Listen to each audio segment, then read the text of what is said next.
Hey kiddos, it's me, BattleSwine, and today I'm gonna be reading to you, today I'm gonna be reading a story that I wrote. It's called A New Element. I'm gonna be reading it in a single take, so don't get mad at me if I mess up. And I'm gonna be doing it chapter by chapter. Okay, so I'm just gonna start. A New Element by BattleSwine. The hallways of Sanctum, the inner chambers of Tartarus, the very heart of evil itself. The halls looked as if they hadn't been graced by a living creature in centuries.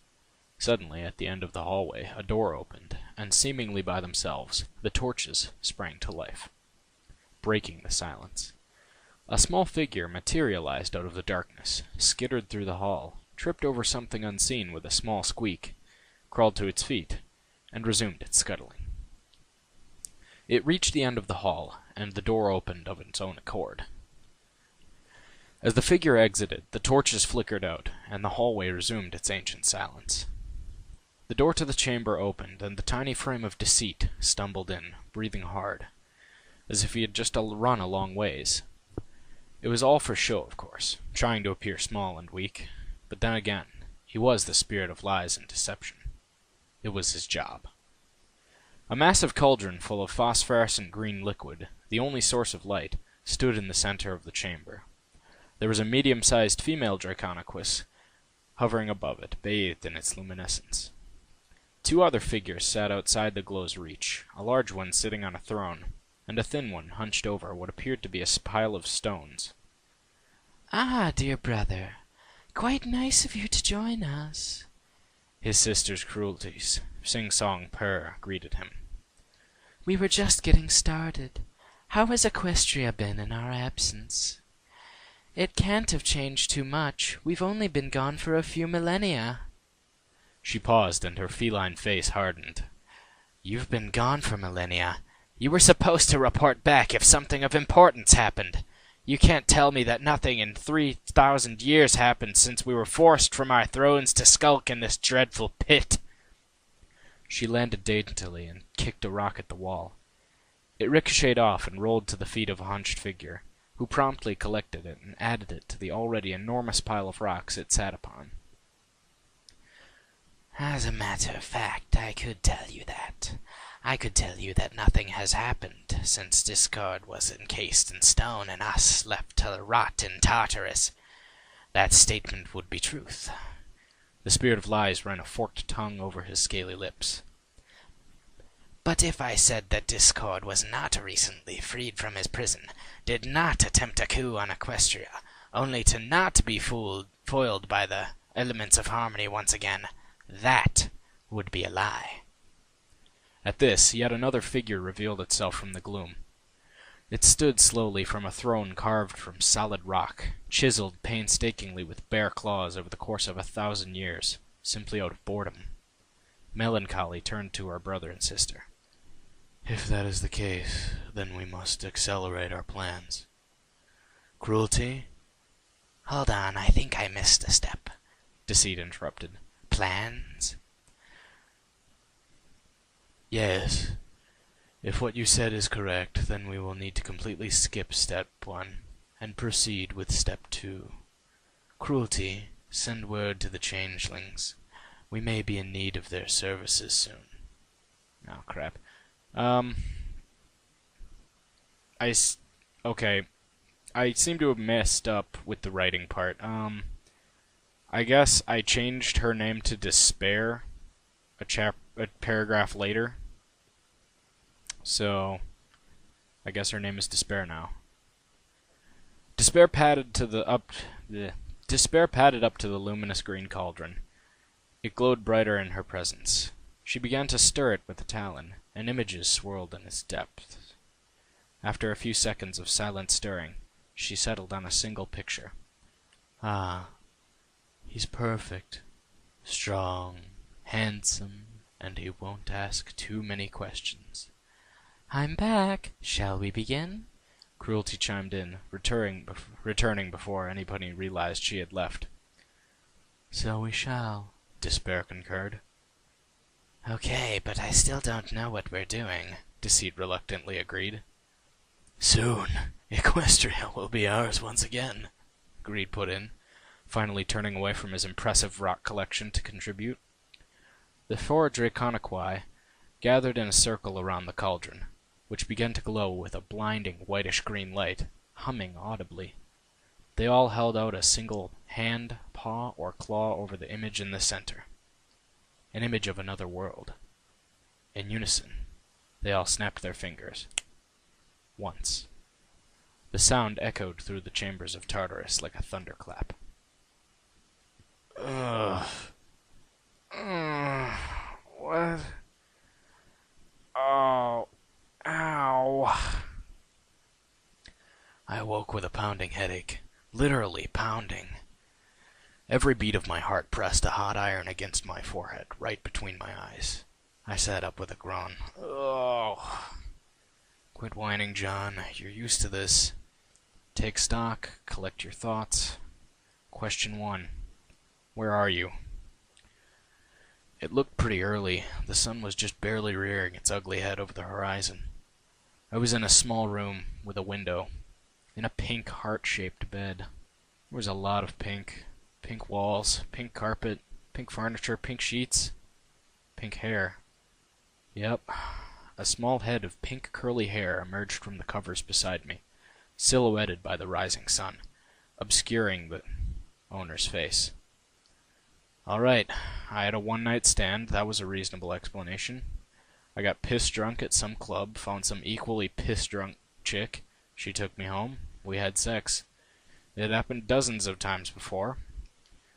Judging from the pink locks, she might be a stripper. Or maybe, God, Morgan Freeman forbid, a hooker. Probably not a hooker. For one, I wasn't that desperate. For two, a hooker wouldn't have stuck around after I paid her. 3, I was in someone's house. Hookers don't have houses, they live in brothels or something. Okay, so it wasn't a stripper, which meant I wasn't paying for it. Maybe if I played my cards right, I could get a round 2 from this. All right, John, play it smooth. Be affectionate. Chicks love that romantic crap. Closing my eyes against the partially obscured sun's brilliance, I leaned across the bed and whispered breathily in her ear, "Good morning, beautiful." I felt a slight tremor in the bed as she awoke at the sound of my voice. Then I kissed her on the cheek. Instead of the soft skin I expected, I felt the impression of short, downy hair against my lips. Dear God, if I slept with a dude, I'm gonna kill myself with a flathead shovel. I slowly opened my sleep-encrusted eyes. Instead of one of the 2 options I had envisioned, a hot stripper whose face-obscuring hair I had kissed, or a large bear of a man whose soft stubble I had connected lifts with, I was greeted by something else. Something not human. A large curly head of pink hair. A soft pink coat. Dainty little hooves pulling the sheets up to a too long neck. A short muzzle that was curved into a crooked smile. It was the spawn of Satan himself. Suddenly, its cartoonishly massive eyes shot open with an audible snap. It turned its head slowly to regard me with giant baby blue orbs. We both screamed at the same time. I flew about 3 feet into the air, bringing the covers with me. We both landed in a heap on the floor, unveiling the creature in full splendor. It jumped to its feet, so it stood on all 4s on the bed. No, not feet. Hooves. Now that it was fully revealed, I recognized the creature to be some sort of tiny horse, only standing about to my mid-chest. But it was pink, and now it was talking, or more specifically shouting down the stairs to someone named Cake? Okay, I'm gonna try to do a Pinkie Pie voice. "Mr. Cake! He's climbing in my windows! He's trying to snatch me up! He's trying to rape me!" Oh, that was terrible. It screeched in about half the time it probably took you to read that. While said Equine was having a one-sided shouting match with my elusive Mr. Cake, I was attempting to gather my shit for a hasty retreat. Shirt, belts, pants, shoes, socks, jacket. God damn it, where the hell are my boxers? Forsaking my undergarments in favor of speed, I yanked my pants on. Looks like I was going commando for now. I was about to throw my shirt on when someone struck me from behind and latched on, prompting the mini-horse to cheer, "Yeah! Get him, Gummy!" On instinct, I reached back and yanked it off with a sickly pop. What I held in my hand by the tail appeared to be a tiny, toothless alligator. Not wanting to hurt it, I tossed it lightly onto the bed with the horse. I pulled my shirt on, grabbed my jacket, and dashed for the stairs. When I got to them, however, I cracked my head against the low door frame, misjudged my placement of my feet on the 2 small steps, and then proceeded to roll head over heels down the staircase. By the time I got to the bottom, my headache was considerably worse. I landed sprawled out on my back. A second horse, this one yellow and a bit taller and thinner, stood over me menacingly. He carried what appeared to be a baseball bat in his teeth and was wearing striped red and white pajamas of all things. "You're Celestia! Pinky, what the hell is this thing?" he called, his voice a bit muffled by the bat in his mouth. "Y'all better hide your kids, hide your wife! Hide your kids, hide your wife! He's raping every pony out here!" she replied. "What the hell is going on?" I asked quite reasonably as I climbed to my feet, still unsteady. "It talks!" the pink horse, who I assumed was Pinky, exclaimed at the top of the stairs. "Why are you yelling?" The gangly horse, who I had to assume was Mr. Cake, inquired through his mouthful of bat. Before I could hear the pink one's answer, I stumbled to the door and yanked it open with a pleasant ding. I only looked back for a second, and then in my haste, promptly slammed my face against the low door frame, my forward momentum sending every part of my body but my head out the door. I fell on my back, knocking the wind out of me. After a few seconds, my vision cleared just enough to make out the hazy, concerned faces of Pinky and Cake. The ringing in my ears subsided, and I could hear a high-pitched creaking noise, like the squeaking of hinges. Hinges. Ah, fuck. I finally blanked out when the heavy wooden door slammed on my head. For some reason, I woke up in a hospital. Last night must have been crazier than I thought. Whatever painkillers they had given me were intense. Fucking pink ponies and shit. I must have been out of it. The bed seemed a little too small, and I wasn't hooked up to anything, but I had a thick gauze bandage over my forehead. Oh, excuse me. They probably didn't even know I was awake. "Nurse?" I called out tentatively. This prompted a rhythmic clacking down the hall, high heels. "Hot nurse, hot nurse, hot nurse, hot nurse," I parried silently. As the clicking got closer, I took an opportunity to examine my memories. For some reason, I couldn't figure out what happened last night, just hazy details. And that dream was throwing me off, too. It was so vivid. I was watching too many cartoons if I was seeing the characters in my sleep. But those cute, pastel-colored characters were one of the few innocent things left in my life. I relished those days when I could just sit around and watch their shenanigans over a bowl of cereal or a bag of chips, forget about all my problems, and pour what was left of my soul into that perfect little world. But in the end, it was always short-lived. Reality always checked in, and I would have to remember that I will never be as happy as those little figures on the screen. In a cartoon, problems resolve themselves in an episode or two. In reality, they lasted for years. In a cartoon, no one's ever dies, families never split up, they laugh and love and sing songs. In a cartoon, anything was possible. In reality, not so much. Speaking of the impossible, what happened next would stretch my definition of the word. The clacking of heels drew closer, and eventually something entered. I'll give you 3 guesses what it was. Hot nurse? Nope. Friendly doctor? Guess again. A mildly creepy orderly? Sorry. Better luck next time. The correct answer was a fucking horse. In a fucking nurse's cap. If I wasn't confused before, I was now. I stood gaping at the white horse for what seemed like minutes. It attempted to get my attention, but I wasn't ready yet, so it just shifted awkwardly while it was waiting for me to snap out of it. Eventually I shook my head and sighed. God damn it. That basically summed up the situation and my feelings on it. I had been in more than a few bad situations like this, and eventually you need to just stop fighting and try to wait out the storm. Accept what comes. Alright, spit it out. I know you can talk. The nurse regained its composure. "Oh, good. I was worried you'd gone into shock." No, damn it.